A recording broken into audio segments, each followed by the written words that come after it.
tad nav. Cik skumji, cik patiesi stāsts. Parādīšu šodien vēl triku. Tā kā aizmirstu šodien kārtis, nekas man telefonā kārtis. Parādīšu jums triku ar telefonu kārtiem, redzat?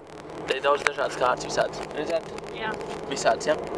Un tagad es gribu, lai vienu kārti iedomājies no tām, tikai neņemt mūsu neko sarežģīto. Un tādu, lai tu redz gan zīmīti, gan simboli, ja? Abas divas, bet ātri. Pirmā, kas iešaujas prātā, izvēlies? Ir? Jā. Domā par to kārti, ja? Jā. Skaties, tagad apsties telefonu. Telefonā ir viena kārts. Un skaties, es paņemu šo kārti, ja? Filmē tepat lejā. Vienu kārti izņēm ārā. Un pasaki, kāda bija tā kārts? Kas bija tā kārts? 200. 102.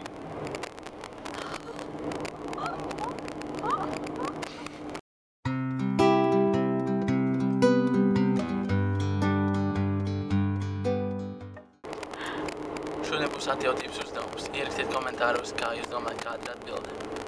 Tātad 19. māja. Un 19. mājā 9. stāvā dzīvo Punčs, kurš katru dienu, tā kā viņš pieceļās, iztīra zobus, pēd, viņš tā kā iziet pa durvīm, viņš ar liftu nobrauc līdz 1. stāvam, aiziet uz darbu. Darbā viņš visu kārtīgi izdara, viņš ir ļoti labs darbinieks, viņš atbrauc atnāk mājās tā kā uz to par 9 stāveni un iekāp liftā, bet viņš vienmēr uzbrauc uz 7. stāvu. Kāpēc? Kāpēc viņš neuzbrauc uz 9? Kāpēc uz 7?